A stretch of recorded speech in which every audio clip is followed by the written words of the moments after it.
Magnifique et fragile, la Terre. Vue du ciel sur France 2, avec les centres de lavage Éléphant Bleu.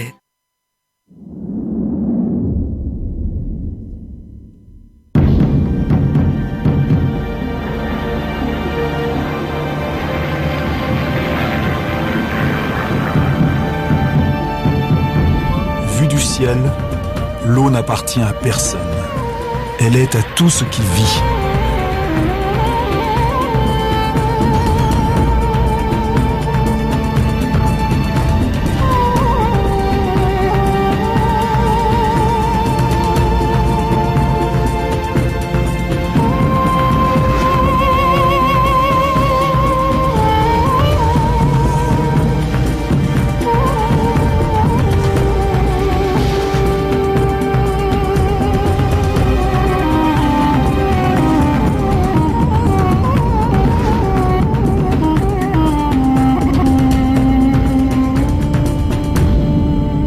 Protéger l'eau, c'est défendre la vie. Et pourtant, plus d'1 milliard d'hommes et de femmes sur la planète n'ont pas accès à l'eau potable. Bonsoir. On ignore la valeur de l'eau tant qu'on n'en manque pas. C'est pourquoi je vous emmène au Proche-Orient, au-dessus des déserts, là où l'eau prend toute sa valeur. Ce soir, je veux vous alerter sur les menaces qui pèsent sur l'eau douce partout dans le monde. L'eau douce que nous gaspillons chez nous sans même y penser parce qu'elle ne manque jamais. Israël, Palestine, Jordanie, 3 pays où se cristallisent toutes les préoccupations liées à l'eau douce. C'est la région la plus sèche du globe, avec 5% de la population mondiale et seulement 1% de l'eau douce disponible sur la planète. Mais notre voyage ne s'arrête pas là. Gaspillage. Nous verrons comment à Las Vegas, on dépense l'eau en toute inconscience. Pire, on la fait venir de loin au risque de ruiner des milliers d'agriculteurs. Que feront mes petits-enfants et mes arrière-petits-enfants? Où iront-ils quand il n'y aura plus d'eau pour eux? Menace sur les fleuves. Le Jourdain qui irriguait le Proche-Orient a été vidé de toute son eau. Résultat, la mer Morte s'assèche et son niveau baisse d'1 mètre par an. La mer Morte disparaît parce qu'on a rompu un équilibre qui était millénaire. Au Mali, malgré le manque d'eau, les Dogons sont devenus les premiers producteurs d'oignons rouges d'Afrique. Comment ont-ils fait? En France, seule contre tous, une jeune femme, Christine Jean, a empêché la construction de grands barrages qui auraient dénaturé la Loire. La seule solution, c'est de composer avec le fleuve, d'arrêter de vouloir le maîtriser définitivement. Au Moyen-Orient, comme ailleurs, en pompant sans retenue dans la nappe souterraine, on l'épuise, au risque de la tarir. On est en plein désert, on dirait des marécages. Il y a un gâchis d'eau inouï. Au Brésil, nous suivrons Danielle Mitterrand. Elle se bat pour protéger un paradis naturel où 2 fleuves prennent leur source. L'eau du Minas Gerais doit rester le bien de tous. On ne vend pas la vie. Or, l'eau, c'est la vie. Nous sommes tous responsables. Il faut sauver l'eau aujourd'hui si nous voulons qu'il en reste demain.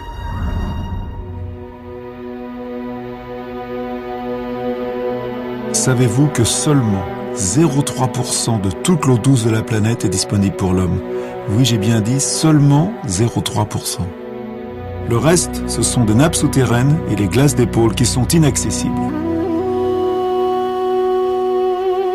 Je vous emmène maintenant dans un des lieux les plus arides et les plus étonnants du monde, le sud-est de la Jordanie. Oh là là là là, c'est magnifique. Regarde, c'est incroyable ce truc. Avec le soleil comme ça qui est en train de descendre. C'est ça qui est beau, voilà, ce que je voulais faire. C'est ça que je voulais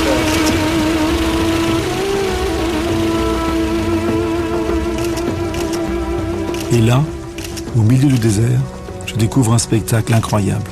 Une ville entièrement taillée dans le rocher.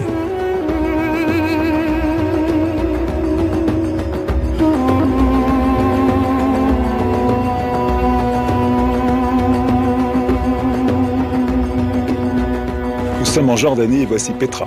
C'est une cité unique au monde, érigée en plein désert malgré la rareté de l'eau. Petra était un caravansérail, le plus grand centre commercial de la région. Elle a abrité jusqu'à 30 000 caravaniers et commerçants des routes de l'encens. C'était au 1er siècle après Jésus-Christ. On les appelait les Nabatéens. Pétra était une étape très importante du commerce de l'encens que les Nabatéens transportaient d'Arabie jusque vers la Méditerranée. La ville fut abandonnée il y a 2000 ans, quand les chameaux furent remplacés par les bateaux qui contournaient le désert.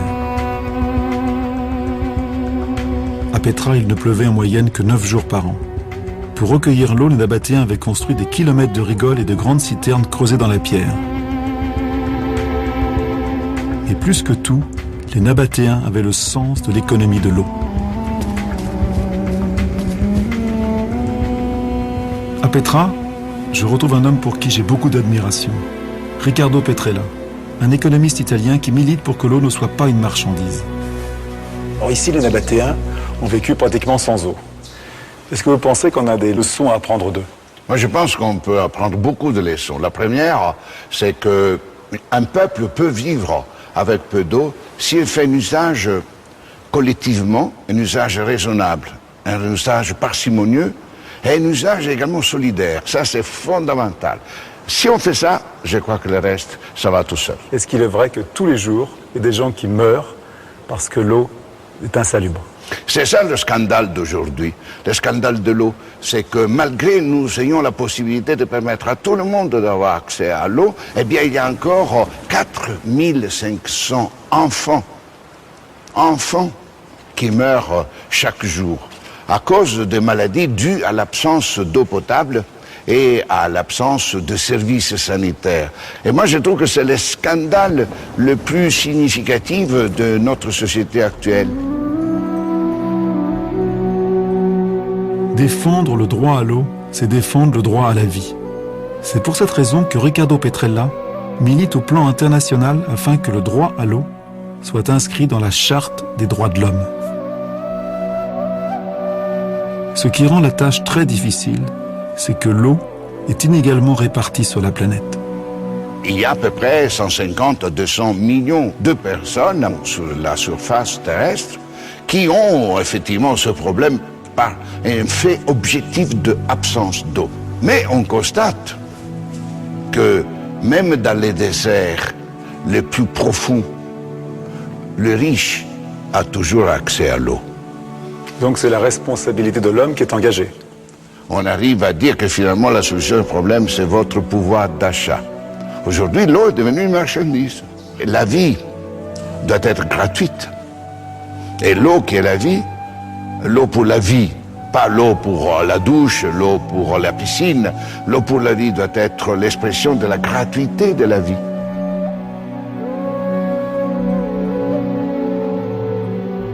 Ici, à Pétra, les hommes ont réussi à vivre intelligemment au milieu de nulle part.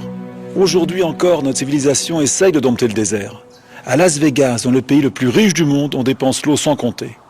Combien de temps encore la capitale du jeu va-t-elle survivre? Las Vegas aura coûté des milliards de dollars, mais surtout des milliards de mètres cubes d'eau potable pour un pur fantasme. Mais jusqu'à quand?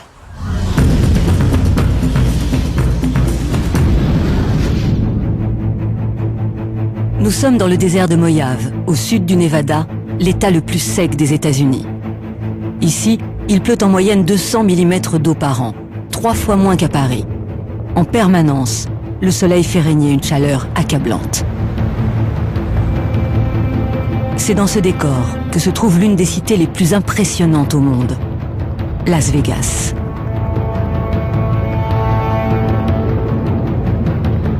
La nuit tombe enfin sur le désert, et Vegas peut révéler toute sa démesure. Malgré la sécheresse permanente, l'eau est partout. Les casinos continuent de rivaliser d'extravagances aquatiques. Il faut dire que tout leur est permis. Ils rapportent 6 milliards de dollars par an.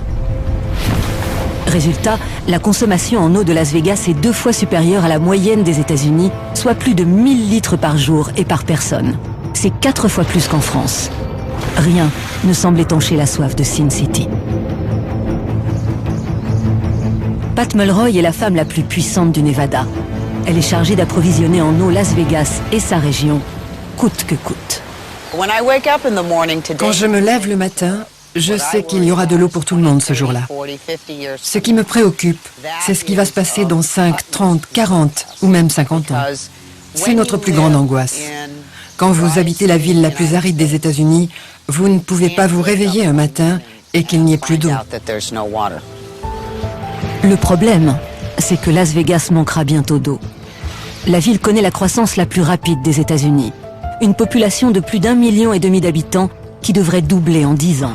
Une explosion démographique alimentée par les 40 millions de visiteurs qui font de Las Vegas la première destination touristique des États-Unis. Pour Pat Mulroy, rien ne doit freiner cette extraordinaire expansion. Et surtout pas le problème de l'eau. Mon rôle est d'apporter de l'eau quelle que soit l'utilisation qui en est faite. Je ne dois en aucun cas intervenir sur le développement de la ville, ni me prononcer sur la façon dont elle se développe. Personne ne se soucie du gâchis de l'eau. Les 3/4 de la consommation de Las Vegas sont dus au jardin, au parc ou encore aux 50 golfs de la ville.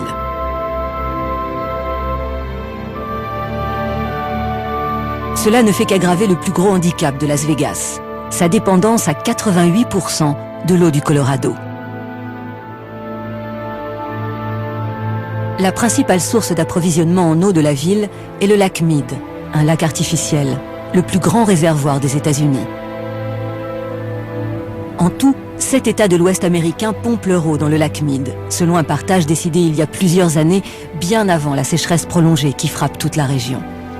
Aujourd'hui, le lac Mead a atteint ses limites. En 10 ans, il a diminué de moitié.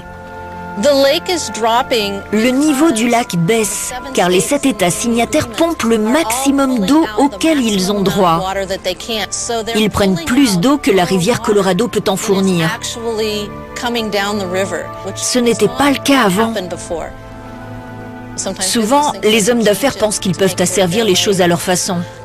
Alors Mère Nature se charge de les rappeler à l'ordre. Le sud du Nevada et Las Vegas peuvent jouir d'une quantité d'eau contrôlée et limitée. Même si la ville continue à se développer, ils ne pourront pas prendre plus d'eau dans le lac. Il faut qu'ils trouvent d'autres moyens d'approvisionnement.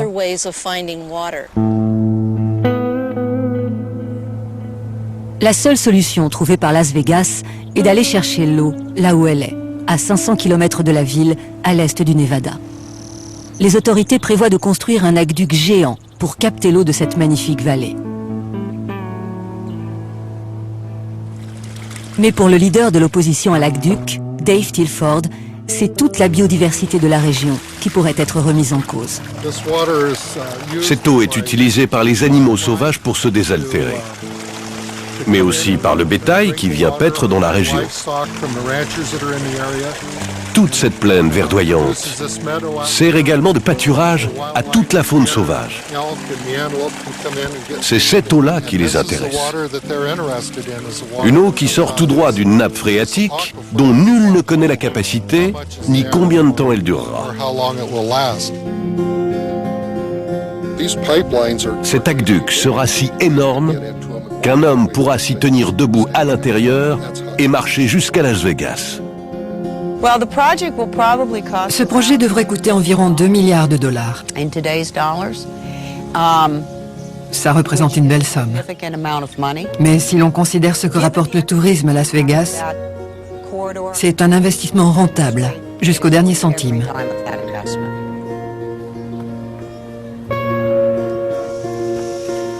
Pourtant, dans le Nevada, les réserves en eau ont aussi souffert de la sécheresse. Dean Baker dirige avec ses 3 fils le ranch familial depuis plus de 40 ans. Et il n'a pas assez d'eau pour ses activités.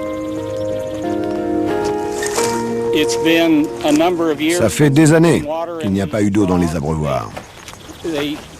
On avait l'habitude de faire boire les vaches ici, mais on ne le fait plus. Cela fait des années que l'eau n'a pas coulé de cette source.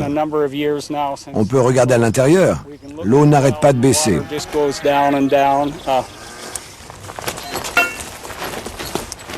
Selon moi, l'eau est à 4 ou 5 mètres de profondeur.